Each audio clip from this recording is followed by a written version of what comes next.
Taïwan est au cœur d'un dilemme explosif entre profits industriels et tensions géopolitiques avec la Chine. Si l'achat de Rafale par Taïwan se confirme, cela pourrait représenter un contrat de plusieurs milliards d'euros pour la France, boostant ainsi l'industrie aéronautique française. Cependant, cette décision politique pourrait déclencher la fureur de Pékin. Depuis les années 1990, Taïwan utilise des Mirage 2000 A5 achetés à la France, mais leur vieillissement rend leur maintenance coûteuse et complexe. Le Rafale pourrait être une alternative moderne, bien que son acquisition implique un affrontement diplomatique avec la Chine.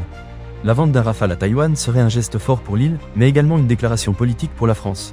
Cela impliquerait des défis tant militaires que diplomatiques, en déséquilibrant la balance défensive en Asie et en défiant les protestations chinoises.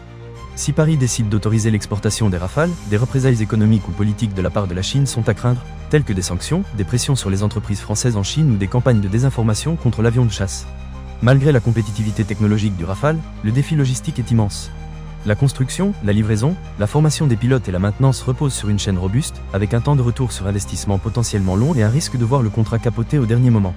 Si un accord est trouvé, des étapes clés sont prévues, notamment des négociations politiques, un engagement d'assaut pour la production et le transfert, la formation des pilotes taïwanais et des livraisons progressives des chasseurs, sous la constante pression diplomatique ou économique de la Chine. En résumé, l'intérêt de Taïwan pour le Rafale représente une opportunité colossale pour l'industrie aéronautique française, mais aussi un pari industriel risqué qui soulève des enjeux géopolitiques majeurs entre Paris et Pékin. Le destin du Rafale à Taïwan reste donc incertain, soumis à un équilibre délicat entre intérêts commerciaux et tensions diplomatiques.